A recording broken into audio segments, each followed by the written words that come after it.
Assalamualaikum warahmatullahi wabarakatuh. Salam sejahtera untuk kita semua. Baik anak-anak, kita bertemu lagi di pembelajaran IPA ya. Setelah kemarin kita belajar tentang suhu, termometer, kemudian bagaimana menghitung skala suhu. Kali ini kita akan belajar mengenai aplikasi atau misalkan kalor yang terjadi dalam kehidupan sehari-hari. Kali ini kita akan belajar tentang pemuaian ya. Baik, coba perhatikan gambar di samping ini. Ini adalah kabel listrik ya, kita sering nyebutnya sutet ya, saluran udara tegangan tinggi. Nah, mungkin kalian kurang memperhatikan, tapi ada juga yang memperhatikan. Jadi ketika siang dan malam, itu ada perbedaan secara kasat mata itu dari panjang kabelnya gitu. Jadi ketika siang hari, kabel itu terlihat lebih panjang atau menjuntai gitu ya ke bawah. Tapi kalau malam hari, ternyata terlihat lebih pendek. Nah, mengapa hal itu bisa terjadi? Nah, ini ada kaitannya dengan pemuaian yang akan kita pelajari. Setelah kalian belajar tentang pemuaian ini, kalian diharapkan bisa mengetahui ya, menjelaskan apa itu pemuaian, kemudian bisa juga melakukan perhitungan berkaitan dengan pemuaiannya, baik itu pada zat cair, ataupun pada gas, ataupun pada zat padat. Oke, kita mulai dari pengertian dulu ya. Pemuaian itu sebetulnya adalah perubahan ukuran suatu benda yang disebabkan oleh pengaruh perubahan suhu atau perubahan kalor. Ya, jadi pemuaian itu adalah perubahan ukuran. Jadi bisa bertambah panjang, bisa bertambah luas, atau bisa bertambah besar volumenya yang dipengaruhi oleh adanya perubahan suhu atau perubahan kalor. Jadi bisa adanya pemanasan atau juga sebaliknya bisa juga ada penurunan suhu atau pendinginan. Pemuaian ini dapat dialami oleh benda padat, cair, ataupun gas. Nah, di sini contoh-contohnya ya, ada balon udara, ada tadi itu yang kita sebut kabel itu ya pada sutet. Jadi pada siang hari kenapa dia kendor ya? Karena memang udaranya panas. Sehingga si kabelnya itu yang umumnya terbuat dari tembaga gitu ya atau besi atau yang lainnya itu bertambah panjang atau memuai. Kemudian kalau kita lihat, kalau kalian perhatikan ya, di pemasangan rel kereta itu antar sambungannya itu ada celah ya. Kenapa harus seperti itu? Jadi itu memberi ruang untuk rel itu memuai ketika mengalami pemanasan. Jadi kalau pemasangannya terlalu rapat ya, kalau misalkan dia memuai, relnya bisa bengkok dan itu berbahaya ya. Makanya kalau kalian perhatikan, sambungan antara rel kereta api itu ada celahnya ya. Oke. Nah, ini jenis-jenis pemuaian yang akan kita bahas kali ini. Yang lebih banyak terbahas sebetulnya di zat padat ya. Kalau zat cair dengan zat gas, nanti hanya akan ada contoh-contohnya saja. Pemuaian pada zat padat. Nah, ini partikel zat padat itu selalu bergerak atau bergetar gitu ya. Jika zat padat mendapat tambahan energi ini misalkan dari suhu ya, gerak partikelnya itu makin cepat sehingga memerlukan ruangan antar partikel yang lebih besar. Jadi maksudnya contohnya dalam satu ruangan gitu ya.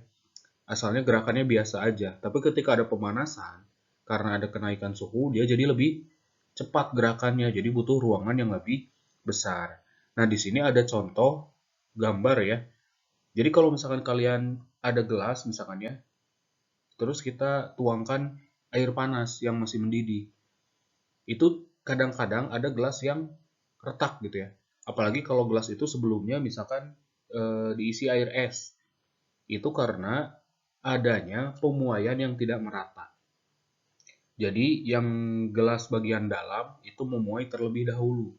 Sementara yang bagian luarnya belum. Kayak itu ya, atau sebaliknya. Jadi karena nggak bareng memuainya, maka si gelas itu retak atau pecah. Ya, kayak gitu. Tapi kalau kita masukin airnya mungkin tidak terlalu panas gitu ya, atau gelasnya juga sebelumnya tidak diisi air dingin, kemungkinan retak ini tidak akan terjadi ya. Jadi ini sebetulnya karena pengaruh pemuaian ya, kalau gelas ini karena panas yang tiba-tiba. Nah, pemuaian pada zat padat yang pertama itu adalah pemuaian panjang. Disebutkan di contoh yang awal tadi, ini adalah contoh pemasangan rel kereta api. Jadi ada celah ini bukan berarti adanya kesalahan pemasangan. Justru kalau misalkan dipasangnya terlalu rapat ya, itu salah. Kayak gitu ya. Jadi yang betul itu memang harus ada celahnya. Karena ketika siang hari, dia itu mendapat panas matahari ya. Jadi si besi ini akan memuai. Kayak gitu. Sedangkan di malam hari, itu kemungkinan menyusut kembali. Kayak gitu ya. Jadi pemuaian panjang itu bertambahnya ukuran panjang suatu benda karena menerima kalor. Ya. Jadi bertambah panjang aja itu kebayang kan ya, bertambah panjang. Contohnya ini pada kawat, kabel listrik, dan ini pada rel kereta api. Oke ya. Nah, selain memang pengertian yang harus kita pahami, di sini juga ada cara menghitungnya. Kayak gitu ya. Ini aplikasinya mungkin satu saat kalian harus mengukur pemuaian zat tertentu sehingga kalian mungkin akan jadi petugas kereta api bagian inspeksi atau apa itu harus bisa memperhitungkan ya. Ini ada menentukan panjang akhir pada pemuaian panjang. Kita lihat ini rumusnya. Jadi ini ada delta L sama dengan L0 kali alfa kali delta T. Kalau menemukan simbol segitiga ini atau kita sering sebutnya delta ya, itu artinya perubahan. Perubahan itu, kalau misalkan di sini delta L itu perubahan panjang ya, L-nya itu biasanya long ya. Ini delta T perubahan waktu. Jadi maksudnya perubahan panjang itu, misalkan awalnya 2 meter menjadi 3 meter. Itu deltanya itu 1 meter. Ya. Atau misalkan kalau saya sebutin awalnya 4 meter menyusut jadi 3 meter. Itu deltanya tetap 1 meter. Jadi delta itu perubahannya. Ya. Bukan berarti minus, tapi perubahannya. Ya, perubahannya berapa? Dari 2 ke 3 itu 1, dari 4 ke 3 juga 1 perubahannya. Ya. Kemudian di sini ada L0. L0 itu panjang awal bendanya atau besi atau apa gitu ya, atau rel kayak gitu ya. LT atau misalkan ada juga yang menyimbolkan L1 itu adalah panjang akhirnya. Kayak gitu. Oke ya. Alfa ini adalah koefisien muai panjang. Koefisien itu nilai yang sudah ada ketentuannya. Kayak gitu. Jadi di sini ada beberapa jenis bahan, koefisien muai panjangnya beda-beda. Kayak gitu ya. Aluminium, baja, besi. Nanti di sini bisa kelihatan yang mana kalau kita panaskan dengan suhu yang sama, kira-kira yang memuai lebih dulu itu yang mana. Kayak gitu ya. Itu bisa dilihat dari koefisien muai panjangnya. Simbol-simbol ini harus kalian pahami ya, kayak gitu ya. Jadi L itu perubahannya, delta L itu perubahan panjang, L0 itu panjang awal, alfa itu koefisiennya. Biasanya koefisien itu di soal dikasih tahu ya. T itu delta T itu perubahan suhu. Ini contoh perhitungan untuk eh, panjang ya, muai panjang. Nah ini pertanyaannya, sebatang baja yang panjangnya 2 meter dipanaskan, sehingga suhunya berubah dari 40 derajat menjadi 70 derajat Celcius. Jika diketahui koefisien muai panjangnya 1,1 kali 10 pangkat min 5 per derajat Celcius, berapakah panjang baja itu sekarang? Ya. Nah, yang pertama, biasakan kalau misalkan fisika itu, kita tulis diketahuinya dulu. Artinya dari soal ini, apa yang kita ketahui. Kemudian, apa yang ditanyakan, baru nanti menjawab. Itu langkah-langkahnya ya, harus seperti itu. Tulis dulu diketahuinya, di sini L0, jadi dirubah jadi simbol. Panjang awal ya, panjangnya 2 meter dipanaskan, berarti ini panjang awal. L0-nya 2 meter, kemudian ini delta T-nya lihat. Delta T itu kan tadi perubahan suhu. Asalnya dari 40 menjadi 70. Berarti dia berubahnya berapa? Delta T-nya itu 30 derajat Celcius. Koefisiennya tadi ya udah dikasih tahu. Nah, ini kamu lihat di sini ada 1,1 kali 10 pangkat min 5. Ini eksponen ya. Sebetulnya 10 pangkat min 5 itu pengganti dari per 100.000. Jadi dibagi 100.000. Jadi sebetulnya angkanya ini 1,1 dibagi 100.000 atau 0,00011 kayak gitu. Nanti kalian sebetulnya sih harusnya tidak jadi masalah ya eksponen kayak gini. Contoh, kalau misalkan 100 itu sama dengan 10 pangkat 2 atau 10 kali 10. Atau kalau misalkan 100.000 itu 10 pangkat 4. Nolnya kan 4 kayak gitu ya. Jadi 10 kali 10 kali 10 kali 10. Kayak gitu ya. Ini akan kalian pelajari di pelajaran matematika. Kemudian yang ditanyanya adalah di sini, berapakah panjang baja itu sekarang? Berarti itu panjang akhirnya.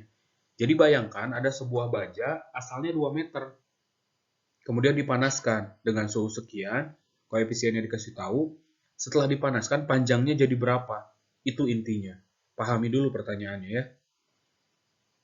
Nah, berikutnya setelah kita tulis yang ditanya, maka jawab. Jawab itu diawali dengan menulis rumus yang kalian sudah pahami. Ya, LT di sini bisa LT, bisa L, bisa L1 sama dengan L0 kali alfa kali perubahan suhunya, delta T. Ya, L0-nya 2 meter, ini 1,1 kali 10 pangkat 5, tadi dikasih tahu, ini 30 derajat Celcius. Ya, maka kita dapat ini dari mana? 6,6. Caranya adalah gini. 2 dikali 1,1 itu berapa? 2,2. Dikali dengan, nah ini 30 ini bisa dirubah menjadi 3 kali 10 pangkat 1. 10 pangkat 1 kan 10. 3 kali 10 ya. Nah, berarti 2 kali 1,1 kali 3 kali 10 pangkat 1. Berarti tadi kan 2,2 kali 3 itu 6,6. Sekarang pangkatnya, ini tadi 10 pangkat min 5, ini tadi 10 pangkat 1. Min 5 ditambah 1, jadinya min 4. Gitu ya. 6,6 kali 10 pangkat min 4 itu sama dengan ini, lihat. Ini sama dengan 6,6 dibagi dengan 10.000. Maka hasilnya komanya maju kan. 0,000066 meter. Gitu. Ya. Ini adalah yang harus kamu pahami. Ini adalah pertambahannya. Jadi asalnya kan 2 meter. Bukan berarti dia jadi 0,0006 meter, bukan. Tapi berarti panjang akhirnya itu adalah panjang awal L0, 2, ditambah dengan hasil perhitungan yang tadi. 2 ditambah 0,00066 sekian-sekian. Ya. Jadi pertambahan panjangnya itu memang sangat sedikit ya. Tapi kalau kalian tadi itu masang rel terlalu rapat, ini berpengaruh. Ya, oke, bisa dipahami ya, cara berhitungnya seperti itu. Kalau misalkan eksponennya belum paham, 10 pangkat 5, 10 pangkat berapa, kayak gitu ya. Itu kalau kalian memahami bilangan bulat, di SD juga sebetulnya sudah dipelajari, maka kalian akan lebih mudah memahaminya ya, kayak gitu ya. Oke, ini contoh untuk muai panjang ya. Nah, berikutnya ini muai luas. Kalau tadi yang memuai itu hanya luasnya aja. Hanya panjangnya aja, maaf. Sekarang kita ke pemuaian luas. Contohnya, kalau misalkan kalian memperhatikan ya, jendela di rumah kalian itu, dipasangnya itu tidak terlalu rapat antara jendela dengan bingkainya. Kayak gitu ya. Ini bukan kesalahan tukangnya ya. Jadi ini untuk memberi ruang si jendela itu memuai. Nah, kalau muai luas itu berarti bagian-bagian yang seluruh pinggir-pinggirnya itu lebar dan panjangnya itu bertambah. Kayak gitu ya. Kalau tadi kan muai panjang hanya panjangnya doang. Kalau misalkan luas berarti kalau kita bayangkan ada persegi gitu ya atau persegi panjang, maka sisi-sisinya itu bertambah panjang semuanya. Kayak gitu ya. Jadi kenapa jendela itu dipasang longgar kaca dengan bingkainya supaya memberi kesempatan ketika dia mendapat pemanasan, kalau memuai nggak pecah gitu ya. Oke. Nah, cara perhitungannya sebetulnya tidak berbeda jauh ya dengan yang sebelumnya. Catatannya adalah di sini simbolnya beta. Kalau tadi kan ini ya delta A, ini adalah perubahan luas. Delta T perubahan waktu, A0 itu luas awal, B-nya itu beta. Beta di sini nilainya itu adalah 2 kali dari alfa. Jadi, kalau di soal yang diketahuinya muai panjang, maka itu harus dikali 2. Tapi kalau diketahuinya koefisien muai luas, maka tidak usah dikali 2 ya. Jadi beta itu 2 kali alfa. Oke, nah ini bayangannya tadi. Muai luas itu adalah, kalau panjang mungkin hanya ininya aja ya, samping-sampingnya aja yang bertambah. Tapi kalau luas, semuanya 4 penjuru ini bertambah panjang. Kayak gitu ya, atau memuai. Oke, di sini ada contoh perhitungannya. Secara perhitungan ini hampir sama dengan contoh soal sebelumnya. Tapi yang harus kamu perhatikan adalah di sini, lihat. Di sini di soal itu yang diketahui koefisien muai panjang. Maka koefisien muai panjang itu kan berarti kan alfa simbolnya. Nah, ini alfa ya. Maka ketika dimasukin ke perhitungan untuk jadi beta, si koefisien muai panjang ini harus dikali 2 ya. Untuk langkah selanjutnya ini langkah perhitungan seperti biasa, tinggal mengalihkan saja. Oke. Nah, seperti itu ya. Jadi secara rumus sebetulnya mirip ya, cuma yang tadi alfa, yang ini beta ya. Yang tadi muai panjang, ini muai luas. Oke, lanjut. Berikutnya ada muai volume. Nah, kalau muai volume berarti ya seluruh bagiannya ya, panjang, lebar, tebalnya juga bertambah.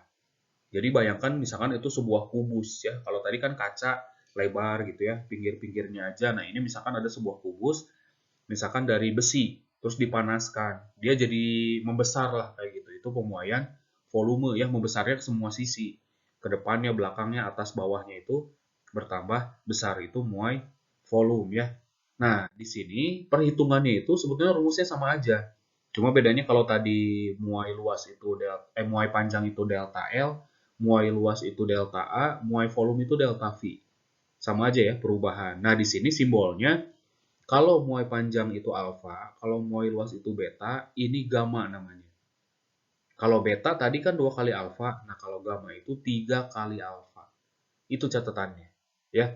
Jadi kalau misalkan yang diketahuinya koefisien muai panjang, yang ditanyanya muai volume, berarti itu tinggal dikali 3. Nah, ini contoh perhitungannya. Di sini lihat yang diketahuinya koefisien muai panjang tuh. Tapi kalau dia ditanya volume, berarti maka ini harus dikali 3. Lihat di sini. Nah, ini. Alfa kali 3. Asalnya kan dia gamanya itu di sini 1,1 ya alfanya, maka gamanya itu adalah alfa dikali 3. 3 kali 1,1. Ya. Kalau ada perkalian seperti ini, yang dikaliin depannya aja. Eksponen yang di belakang 10 pangkat min 5-nya ngikut. Ya, kayak gitu. Kalau masih bingung masalah eksponen seperti ini, kalian bisa bertanya nanti saat kita tatap muka atau bertanya ke guru matematika. Oke? Inti perhitungannya sama ya, dimasukin. Kemudian setelah didapat, ini adalah perubahan volumenya atau pertambahannya. Jadi, volume awalnya sekian, jadi kita hitung dulu ya, volumenya berapa. 5 kali 10 kali 6 itu berapa? 300. 300 cm kubik. Nah, di sini harusnya 3 kali 10 pangkat 2 ya. Jadi 300 itu kan 3 kali 100, 3 kali 10 pangkat 2. Ini harusnya seperti itu. Ya. Kemudian, ini perubahan suhunya dari 42 ke 22, selisihnya adalah 20. Tinggal dimasukin aja. Nanti berarti pertambahan volumenya itu adalah volume awal, tadi 300, ditambah hasil perhitungan. Atau ditambah pertambahannya. Jadi awalnya 300, kemudian penambahannya itu adalah 1,98, berarti tinggal dimasukin aja. Jadi didapat volume akhir ya. Oke, berikutnya pada pemuaian pada zat cair, ini sebetulnya ada alat khusus ya, ada namanya labu didih ya. Jadi zat cair itu sifat utamanya menyesuaikan dengan bentuk wadahnya, sesuai dengan yang kita pelajari pada klasifikasi zat ya di awal semester kemarin. Jadi makanya zat cair itu tidak mengalami muai panjang atau muai luas, dia hanya mengalami muai ruang atau volume aja. Semakin besar suhu yang diberikan, muai volumenya makin besar. Nah, contoh pemuaian ini pada termometer. Jadi termometer itu kenapa dia angkanya bisa naik ya? Ini termometer raksa ya, bukan termometer yang digital ya. Jadi kalau misalkan kalian pakai termometer yang raksa ya, kan kalau misalkan asalnya 25, terus ditempelkan ke air yang suhunya 60 derajat gitu ya. Itu dia naik itu karena si raksanya itu atau alkohol di dalam termometer itu memuai, jadi dia naik. Nah, itu prinsipnya ya. Jadi prinsip termometer raksa atau alkohol itu adalah pemuaian zat cair. Kemudian pemuaian gas. Nah, ini sering terjadi ya, misalkan ada balon gitu ya. Udah kita isi udara, apalagi sampai penuh gitu ya, sampai gede banget gitu ya. Terus disimpan di tempat yang panas, tiba-tiba meletus gitu. Tapi bukan kena duri atau apa, itu biasanya faktor adanya kalor ya. Jadi dia menerima panas, jadi dia memuai kayak gitu ya. Muainya juga muai volume ya, makanya meletus kayak gitu ya. Atau ban mobil juga kalau memang motor gitu ya, ya diisi udaranya terlalu udah penuh banget gitu ya, terus kena panas, itu bisa meledak juga ya. Baik, anak-anak, itu adalah bahasan kita kali ini berkaitan dengan pemuaian. Jadi ada konsep yang harus dipahami kayak gitu ya. Kamu bayangkan aja dulu pemuaian itu seperti apa, sehingga nanti keperhitungannya pun bisa lebih terbayang ya. Oke, semoga bisa dipahami. Kalau misalkan ada yang perlu kita diskusikan, bisa kita diskusikan saat tatap muka nanti ya. Terima kasih atas perhatiannya. Tetap sehat, tetap semangat.